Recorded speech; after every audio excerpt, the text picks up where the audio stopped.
हमारे इस चैनल मैथिली गंगा को लाल बटन दबाकर सब्सक्राइब करें व घंटी के निशान का बटन दबाएं ताकि सभी नए वीडियो आप तक तुरंत पहुंचे बिल्कुल मुफ्त।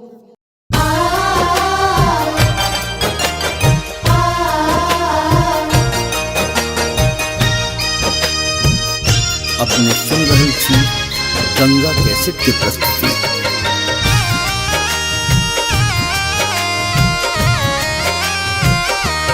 दुल्हा सिंदूर लियो हाथ सुन सुपारी के साथ, दुल्हा सिंदूर लियो हाथ सुन सुपारी के साथ, सीता उघारी लियो मांग सिंदूर लाइला, सीता उघारी लियो मांग सिंदूर लैला।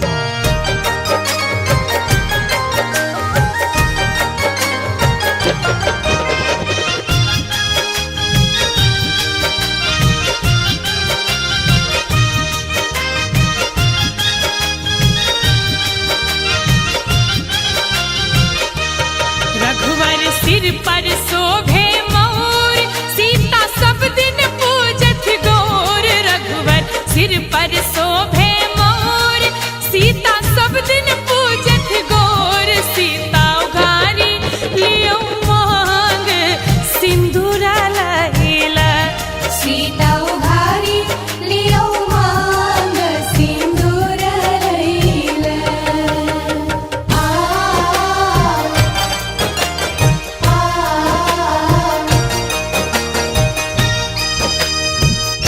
अपने सुन रही थी गंगा कैसेट की प्रस्तुति।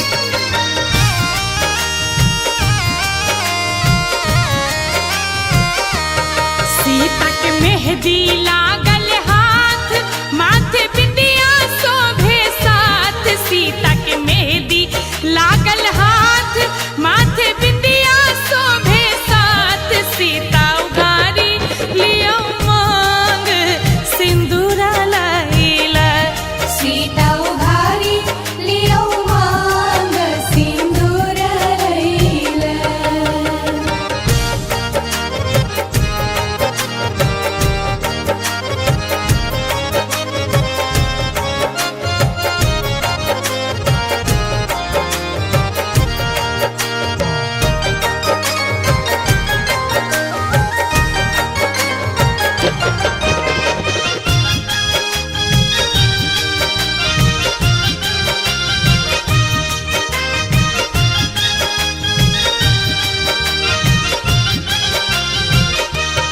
सीता माला लियो हाथ, दियो रघुवर के माथ, सीता माला लियो हाथ, दियो रघुवर के माथ, सीता उघारी लियो मांग सिंदूर लैला, सीता उघारी लियो मांग सिंदूर लैला।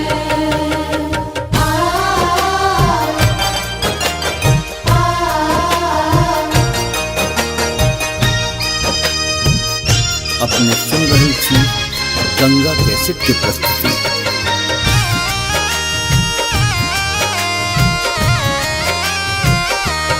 बाबा करियो कन्यादान, शुभ शुभ के खइयो पान, बाबा करियो कन्यादान, शुभ शुभ के खइयो पान, आजू बेटी भेलियान सिंदूर लाई के, सीता उघारी लियो मांग सिंदूर लैला।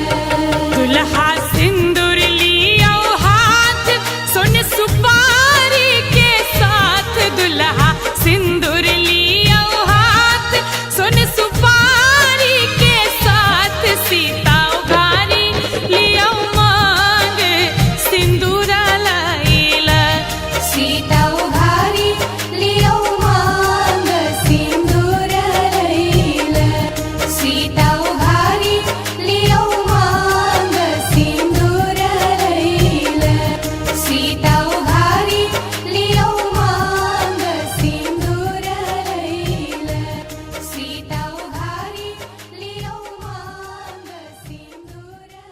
हमारे इस चैनल मैथिली गंगा को लाल बटन दबाकर सब्सक्राइब करें व घंटी के निशान का बटन दबाएं ताकि सभी नए वीडियो आप तक तुरंत पहुंचे बिल्कुल मुफ्त।